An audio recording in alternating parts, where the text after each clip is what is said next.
Once again welcome to all. तो हम लोग पढ़ रहे थे लास्ट क्लास से chemical coordination and integration.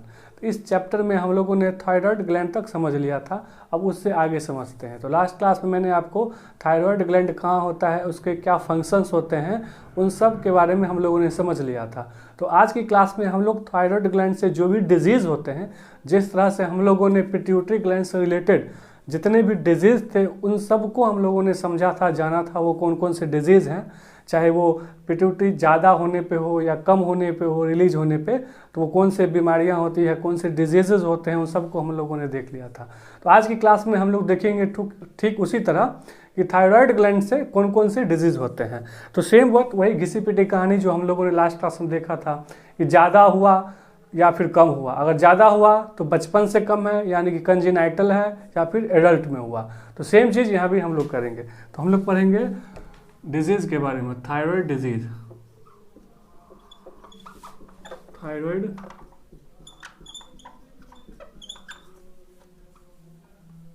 Thyroid disease है, ठीक है। तो इसके बारे में समझते हैं। देखिए थायराइड डिजीज में सेम बात होगी, या तो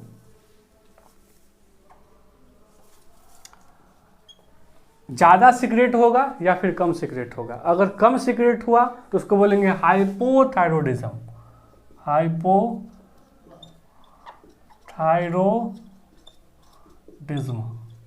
हाइपोथायरॉयडिज्म। और सेम यहाँ पे होगा, अगर ज़्यादा सीक्रेट हो रहा है थायराइड का तो उसको बोलेंगे हाइपरथायरॉयडिज्म, उसको बोलेंगे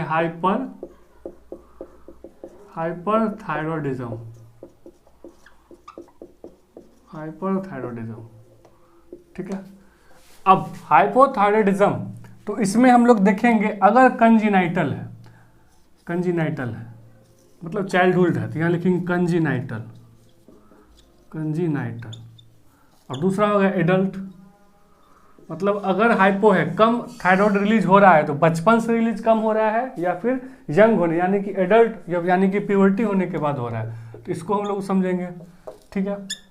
अब देखिए हाइपोथायरॉयडिज्म कब होगा, पहली बात कब होगा।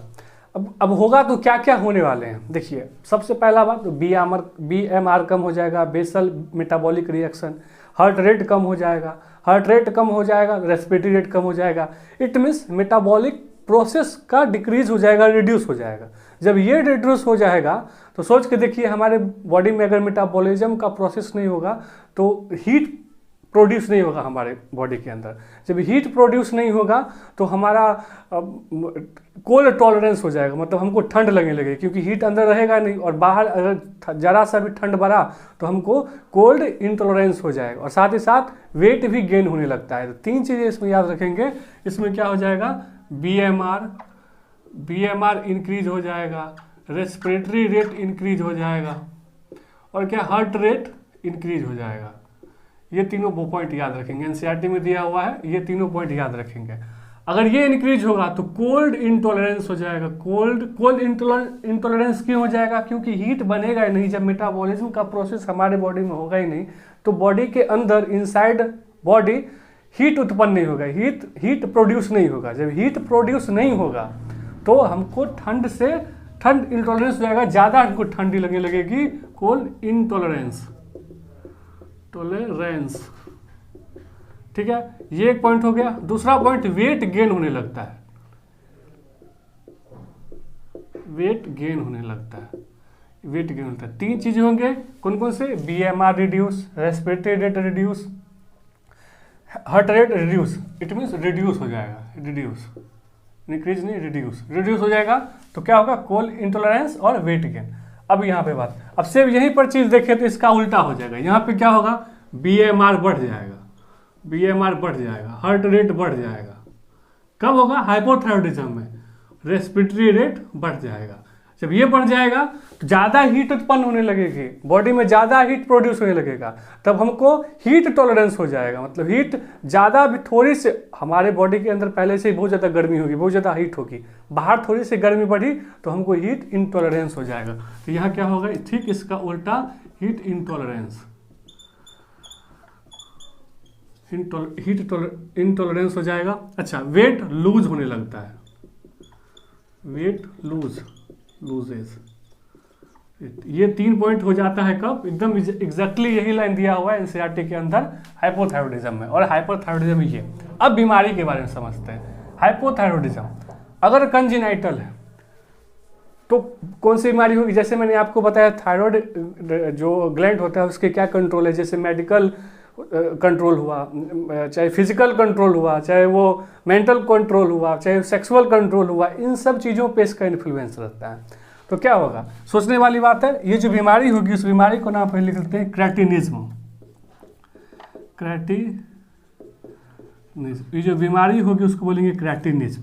क्रेटिनिज्म में होता क्या है, ये तो बीमारी हम लोग ने समझ लिया। इसमें बेसिकली होता क्या है, जैसे हमने बताया आपको, सेक्सुअल लेवल पे इशू होने लगता है, मेंटल इशू होने लगता है, फिजिकल इशू होने लगता है, ये सब ग्रोथ कम हो जाता है। इसमें क्या होगा, स्टंटेड ग्रोथ। स्टंटेड ग्रोथ मतलब हाइट छोटा रह जाता है, ग्रोथ कम हो जाती है। दूसरा क्या हो जाएगा, स्किन का डिसफिगरमेंट हो जाता है। Skin disfigurement, skin disfigurement. उसके बाद क्या होगा, मेंटल रिटार्डेशन। आईक्यू लेवल कम हो जाता है, आईक्यू लेवल लो हो जाता है। और क्या होता है, डिफम्यूटिज्म मतलब बहरा हो जाता है। तो क्या क्या क्या होता है, इस क्रेटिनिज्म बीमारी कब होती है, थायराइड डिजीज मतलब हाइपोथायरॉयडिज्म।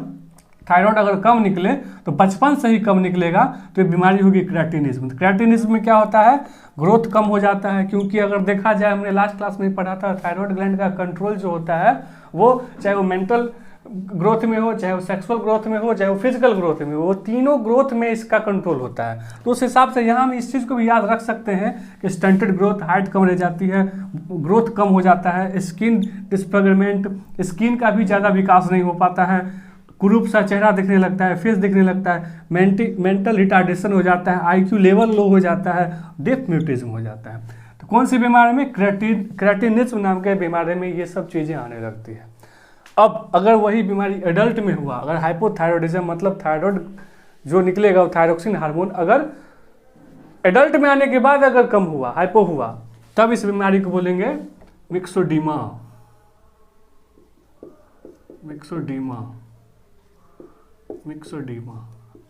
इसमें क्या होता है, मेंस्ट्रुअल साइकिल में इरेगुलरिटी हो जाती है। CYCLE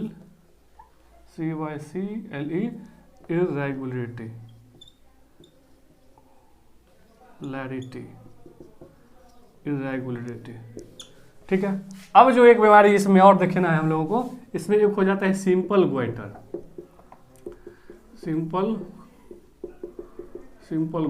सिंपल ग्वाइटर में क्या होता है, ये enlargement of the thyroid gland. ये जो बड़ा सा, जिसको ग्वाइटर मतलब घेंगा रोग आपने सुना होगा ना। और आप ये भी जानते होंगे कि घेंगा रोग क्यों हो जाता है। घेंगा रोग बेसिकली अगर आपने डाइट में आयोडीन की कमी कर दी तो हो जाएगा आपको सिंपल ग्वाइटर। इसमें क्या हो जाता है, deficiency of iodine in a diet. अगर डाइट में आपने अगर आयोडीन की कमी कर दी तो आपको जो बीमारी होगा वो होगा सिंपल ग्वाइटर। ग्वाइटर 2 टाइप का होता है, अभी हम लोग समझेंगे। एक और सिंपल ग्वाइटर होता है और एक एक्सोपैथाल्मिक यानी कि ग्रेप्स होता है, अभी समझेंगे इसको। ठीक है। उसके बाद एक और बीमारी का नाम आता है, यहाँ मैं लिखता हूँ इसको। इस बीमारी को बोलते हैं हशीश-मोटोज।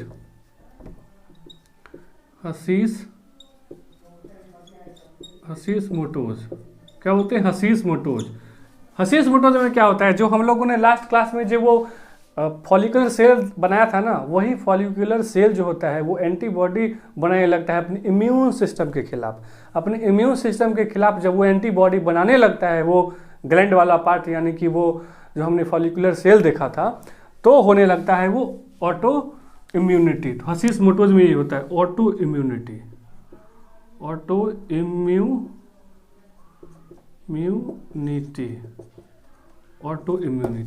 ठीक है। अब नाउ हाइपरथायरॉयडिज्म, BMR बढ़ जाएगा, हार्ट रेट बढ़ जाएगा, रेस्पिरेटरी रेट बढ़ जाएगा, हीट इंटॉलरेंस होने लगेगा, वेट लॉस होने लगेगी, बीमारी होगा। इस बीमारी को बोलते हैं Graves disease. Graves disease, Graves disease. इसको एक और नाम से बोला जाता है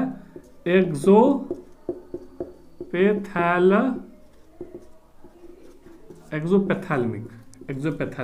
होता क्या है इसमें, आंखें जो है ना तो बड़ी बड़ी हो जाती है, मतलब आंख जैसे लगता है कि बाहर निकल के आ जाएगा, तो इसमें यही हो जाता है, आंख में प्रॉब्लम होने लगती है ग्रेव्स डिजीज में।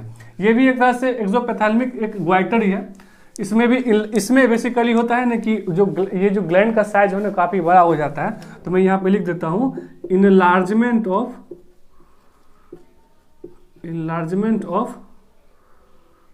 Gland, enlargement of gland. किसमें, सिंपल ग्वाइटर में। इसमें भी होता है वही चीज़ है ना। तो ये आपके हो गए थायराइड डिजीज। कौन कौन से डिजीज होते हैं, हाइपो हुआ तो ये 4 बीमारी भी याद रखेंगे, और हाइपर हुआ तो इस बीमारी भी याद रखेंगे। ठीक है, तो ये हमारा आज समझ में आ गया हम लोगों को पूरा थायराइड। अब हम लोग समझते हैं पाराथायराइड के बारे में। आई थिंक हम लोगों ने आज समझेंगे पाराथायराइड के बारे में।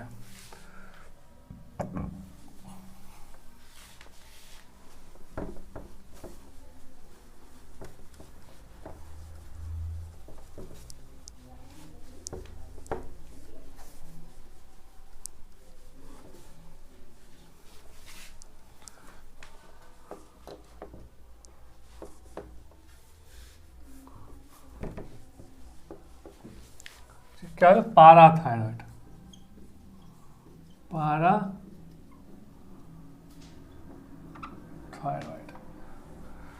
पाराथायराइड। थायराइड कल मैंने आपको क्या बताया था, पहले लैरिंग्स होता है, लैरिंग्स के ऊपर ये मैं बना ही देता हूँ। जैसे कि ये लैरिंग्स है अपना, लैरिंग्स, ठीक है, उसके ऊपर ये होता है अपना एपिग्लोटिस। ये क्या हो गया, लैरिंग्स।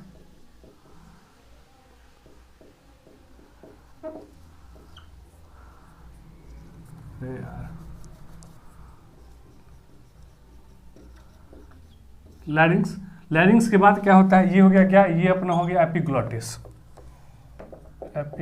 कल भी मैंने इसका फिगर बनाया था, एपिग्लोटिस। फिर ये हमारा हो गया इसमें trachea with pipe, incomplete highline cartilage होता है ये। रेस्पिरेटरी सिस्टम में मैं आपको बताऊंगा इसके बारे में डिटेल से। कल मैंने आपको बताया था थायराइड ग्लैंड के बारे में, तो कुछ एच टाइप का स्ट्रक्चर होता है इसमें, ठीक है, इस टाइप का स्ट्रक्चर होता है। तो आगे से ऐसा होता है, यही ग्लैंड को आप पीछे से देखोगे ना, तो पीछे से इस टाइप के ना 4 बटम साइज के 2 पेयर में ग्लैंड होता है, जिसको बोलते हैं पाराथायराइड ग्लैंड। ये क्या है, पाराथायराइड ग्लैंड, पाराथायराइड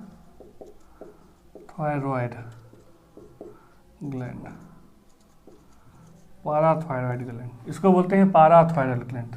ठीक है, पाराथायराइड ग्लैंड मतलब थायराइड ग्लैंड के पीछे है तो पाराथायराइड ग्लैंड। ठीक है, कितने होते हैं, 2 पेयर में होते हैं। अब इसका काम क्या है, बेसिकली इसका काम क्या है ना, कल हम लोगों ने देखा था कि जब हमने ग्लैंडुलर वाले पार्ट को कट करके देखा था, तो उसमें फॉलिकल सेल था और स्ट्रोमा था। स्ट्रोमा मैंने जो दिखाया था उसके बीच बीच में, उसमें कुछ सेल थे जिसको बोलते हैं पारा फॉलिकुलर सेल, यानी उसको सी सेल भी कहा जाता है। उसी में से एक हार्मोन निकला था, कल की क्लास में अगर आप जाके देखोगे तो उस हार्मोन का नाम था calcitonin hormone. Calcitonin hormone basically क्या कर रहा था, हमारे ब्लड में कैल्शियम लेवल को कम कर रहा था, रिड्यूस कर रहा था। लेकिन ये ठीक उसका उल्टा काम करता है। ये क्या करता है, देखिए, बॉडी में हमेशा चाहिए कैल्शियम बराबर लेवल में, ऐसा नहीं कि ज़्यादा और कम। बॉडी में हमेशा कैल्शियम लेवल बोलता है हमको जितना ज़रूरत है उतना ही दो, ज़्यादा और कम नहीं चाहिए। कम अगर हुआ तो ये काम करता है, ज़्यादा हो गया तो कैल्सीटोनिन काम करता है। कल मैंने आपको बताया था कैल्शियम लेवल को ये कम करता है ब्लड में, तो ये क्या करता है, बढ़ाता है। अब कैसे बढ़ाएगा, तो बेसिकली इसका काम क्या है, increase calcium level in blood, increase calcium level in blood. ठीक है, कैल्शियम लेवल को बढ़ाता है ब्लड के अंदर। अब क्वेश्चन ये आता है, कैसे बढ़ाता है, बढ़ाने का तरीका क्या है, अब आपने खाना खाया, ठीक उल्टा उल्टा जैसे कल हमने कैल्सिटोनिन में देखा था, ठीक आज उसका उल्टा होगा। जैसे हम लोगों ने खाना खाया तो जो खाने में जो कैल्शियम की जो क्वांटिटी होगी ना, उसका एब्जॉर्प्शन बढ़ा देगा हमारी बॉडी के अंदर। तो जैसे ही कैल्शियम का एब्जॉर्प्शन हमारे बॉडी के अंदर बढ़ेगा तो हमारे ब्लड में ऑटोमेटिकली कैल्शियम लेवल बढ़ जाएगा। तो absorption of calcium in a diet में ऑब्जॉर्प्शन बढ़ा देगा, इंक्रीज कर देगा, CREASE, increase absorption of calcium in a diet. दूसरा काम क्या करेगा, कल हम लोगों ने यह भी देखा था कि जो रीएब्जॉर्प्शन होता है फ्रॉम द कलेक्टिंग डक्ट और DCT, जब यूरिन पास होता है तो उसमें क्या करता है, रीएब्जॉर्प्शन कम कर देता है। रीअब्जॉर्प्शन कम करने से यूरिन में ज़्यादातर कैल्शियम बाहर निकल जाता है, तो हमारी बॉडी में ऑटोमेटिकली कैल्शियम लेवल कम हो जाती है। लेकिन ये क्या करेगा कि रीअब्जॉर्प्शन को बढ़ा देगा। अब बढ़ाने से क्या हो गया, हमारी बॉडी के अंदर ज़्यादा से ज़्यादा कैल्शियम लेवल आ जाएगा। जब यूरिन पास होता है, जब नेफ्रॉन में पढ़ोगे तो जो PCT, DCT, loop of Henle होता है, थिन थिक, ये सब होता है। तो उसमें जो DCT अभी समझ आइए, अभी आपको समझ में नहीं आ रहा है तो कोई इशू नहीं है। दो पार्ट होते हैं, एक DCT होता है और कलेक्टिंग डक्ट होता है। तो उसी में से ना रीअब्जॉर्प्शन को बढ़ा देगा, जिससे हमारी बॉडी में कैल्शियम लेवल बढ़ जाएगा। तो यह क्या करेगा, reabsorption increases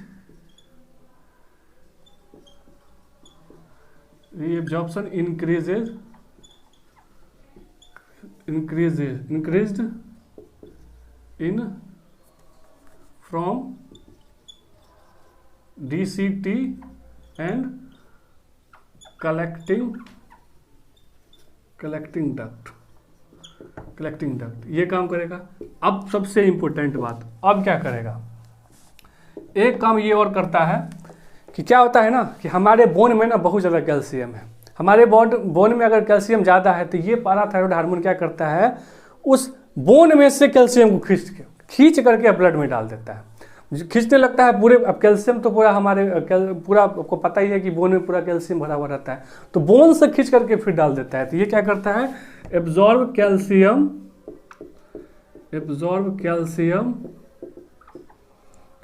from bone and put into blood. ये तरीके हैं, इस तरीके से ये पाराथायरॉयड हार्मोन काम करता है और इस तरह से ये क्या कर रहा है, increase calcium level in a blood. Calcitonin क्या करता है, ये कम करता है, वो कैल्शियम लेवल को ब्लड में कम करता है, और पाराथायरॉयड क्या करता है, कैल्शियम लेवल को बढ़ा देता है। तो ये एक दूसरे के एंटागोनिस्टिक हो गए और ये दोनों मिल करके हमारे बॉडी के अंदर कैल्शियम लेवल को मेंटेन करके रखता है। अगर कम हुआ ये बढ़ा देगा और ज़्यादा हो गया तो कैल्सिटोनिन कम कर देगा। इसका मतलब यही हुआ कि ये दोनों मिल करके हमारे बॉडी के अंदर कैल्शियम लेवल को मेंटेन करके रख रहा है, बराबर करके रख रहा है। ये काम हो गया अपना पाराथायरॉयड ग्लैंड के बारे में। अब जो अगला हम लोग को पढ़ना है, हम लोगों ने पिट्यूटरी को समझ लिया है, पिनियल ग्लैंड के बारे में समझ लिया है, हम लोगों ने थायराइड ग्लैंड के बारे में समझ लिया है, उसके पीछे पाराथायरॉयड ग्लैंड के बारे में समझ लिया है, पिट्यूटरी ग्लैंड से रिलेटेड जो भी बीमारियां होती है उसके बारे में समझ लिया है, थायराइड ग्लैंड से रिलेटेड जो भी बीमारियां होती है उसके बारे में भी समझ लिया है। नाउ पाराथायरॉयड से रिलेटेड जो भी बीमारियां होती है उसके बारे में भी हम लोग अभी समझ लेंगे, ठीक है। तो अब हो जाएगा इसमें पाराथायरॉयड डिजीजेज, पाराथायरॉयड डिजीजेज, बहुत क्वेश्चन आते हैं, ठीक है। पाराथायरॉयड डिजीजेज, अब देखिए डिजीज क्या होता है, सेम वही बातें, ज्यादा है कम है, ठीक है। अगर ज्यादा हुआ, अगर कम है, अगर हाइपो है या फिर हाइपर होगा, ठीक है। हाइपो है, कम है, देखिए कम होगा तो क्या होगा, अगर हमारे बॉडी में ब्लड में कैल्शियम लेवल की कमी होगी तो मसल्स को कैल्शियम नहीं मिलेगा। अगर मसल्स को कैल्शियम नहीं मिला ना तो आप लोकोमोशन एंड मूवमेंट में आप पढ़ोगे, मैं बताऊंगा आपको कि काफ़ी ज़्यादा इम्पोर्टेंट रोल प्ले करता है कैल्शियम हमारे मसल्स के लिए। अगर मसल्स को अगर कैल्शियम प्रॉपर मात्रा में नहीं मिला तो पूरा अकड़ जाएगा, पूरा का पूरा मसल्स, और एक बार जब अकड़ गया तो उस बीमारी को बोलते हैं टेटनी। क्या बोलते हैं? टेटनी। Tetani tetani. अगर ये कम हो गया तो क्वेश्चन आएगा टेटनी कब होगा, जब पाराथायरॉयड हार्मोन कम हो जाएगा। अब कम होगा तो अब सिंपल सा सोचने की बात है, कम हुआ ब्लड में कम हुआ, ब्लड में कम हुआ मसल्स को नहीं मिलेगा, और मसल्स के लिए कैल्शियम काफ़ी ज़्यादा उपयोगी है, काफ़ी ज़्यादा इंपॉर्टेंट रोल प्ले करता है। अगर वो कम हुआ तो हमारा मसल्स अकड़ने लगेगा, तो बीमारी हो जाएगी टेटनी। ठीक है, अब अगर ज़्यादा हो गया, अब ज़्यादा कैसे होगा, अगर हमारे ब्लड में कैल्शियम लेवल बढ़ गया, सोच के देखिए कैसे हो गया। यहाँ मैंने आपको बताया ना, absorb calcium from bone and put into blood. अगर ज़्यादा अगर कैल्शियम पाराथायरॉयड हार्मोन बढ़ गया तो ये क्या करेगा, हड्डी से ज़्यादा कैल्शियम लेवल को खींचना शुरू कर दिया। अगर खींचना शुरू कर दिया तो हमारे बोन कमज़ोर हो जाएंगे, और अगर बोन कमज़ोर हो गए तो इस बीमारी को बोलते हैं, कमज़ोर होकर क्या पोर्स बना देंगे, छोटे छोटे छिद्र बना देंगे, तो उसको बोलते हैं एरिथ्रोपोइसिस। क्या बोलते हैं,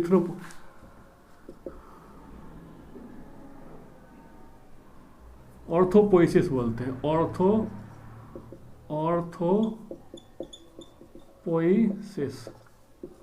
ऑर्थोपोरोसिस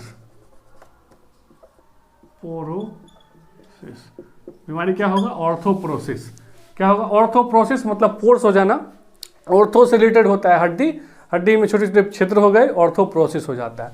ध्यान देने वाली बात है, अगर कम हो गया तो टेटनी हो जाएगा, क्योंकि मसल्स को नहीं मिलेगा कैल्शियम। अगर ज़्यादा हो गया तो हड्डी में से खींच करके ब्लड में डालने लगेगा, हड्डी से खींचने लगेगा तो हड्डी में पोर्स हो जाएंगे, तो ऑर्थोपोरोसिस हो जाएगा। तो ये दोनों पाराथायरॉयड के डिजीज़ हैं। अब हम लोगों ने पिट्यूटरी पढ़ लिया है, पीनियल पढ़ लिया है, थायराइड पढ़ लिया है, थायराइड के डिजीज़ को ही पढ़ लिया है, पाराथायरॉयड पढ़ लिया है और इसके डिजीज़ को ही पढ़ लिया, और पिट्यूटरी जो पढ़ा है उसके भी डिजीज़ को पढ़ लिया। अब एक ग्लैंड हम लोग पढ़ लेते हैं, थाइमस ग्लैंड। जैसे ही थाइमस ग्लैंड आज हमारा कंप्लीट होगा, हम लोग आ जाएंगे पेनक्रियाज के अंदर, फिर एड्रिनल पढ़ेंगे, फिर ओवरी और टेस्टिस, और इस तरह से हम लोग को धीरे धीरे करके और भी चीज़ें पढ़ रही हैं, उसको मैं बताऊंगा आपको। अब क्या पढ़ना है हम लोगों को, बेसिकली इसमें थाइमस ग्लैंड।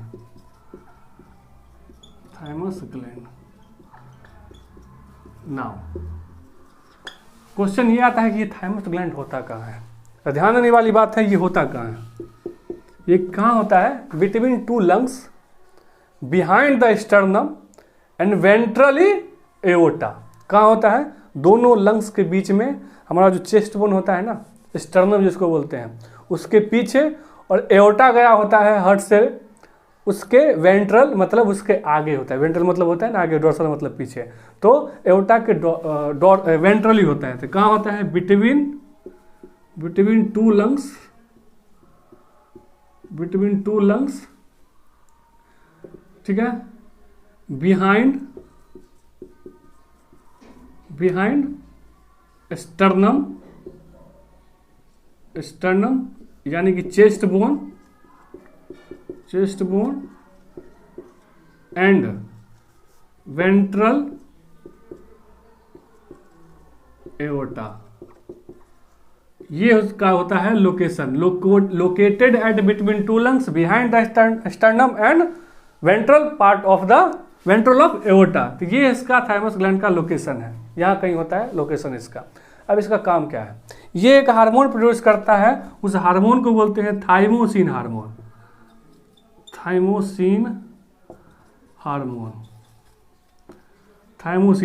अब ये थाइमोसिन हार्मोन क्या करता है, थाइमोसिन हार्मोन एक्चुअली क्या होता है ना, कि जब आप ह्यूमन डिजीज पढ़ोगे ना 12th में, आपको वहाँ से भर भर के पढ़ाया जाएगा, काफ़ी डिटेल में पढ़ोगे। वहाँ पे हमारी बॉडी में ना लिम्फोसाइट होता है, बी लिम्फोसाइट, टी लिम्फोसाइट, ठीक है, एक ग्रैनुलोसाइट में होता है।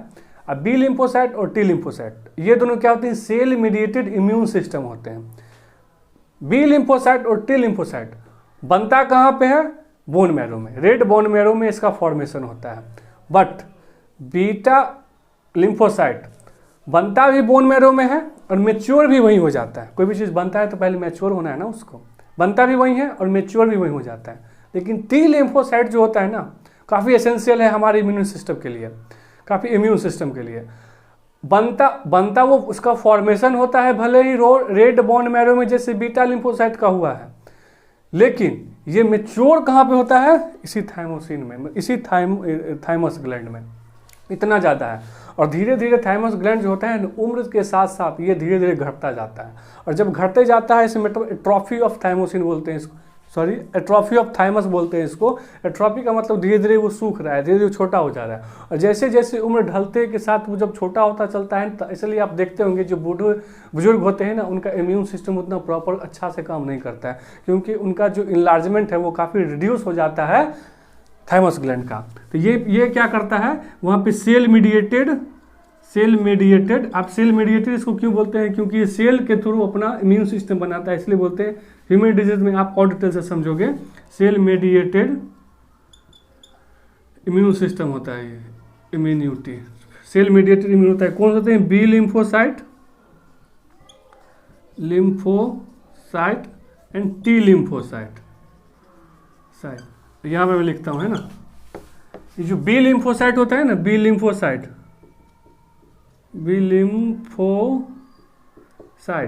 ये फॉर्मेशन कहाँ होता है, formation in red bone marrow, और मैच्योर्ड भी वही होता है, मैच्योर्ड ऑल्सो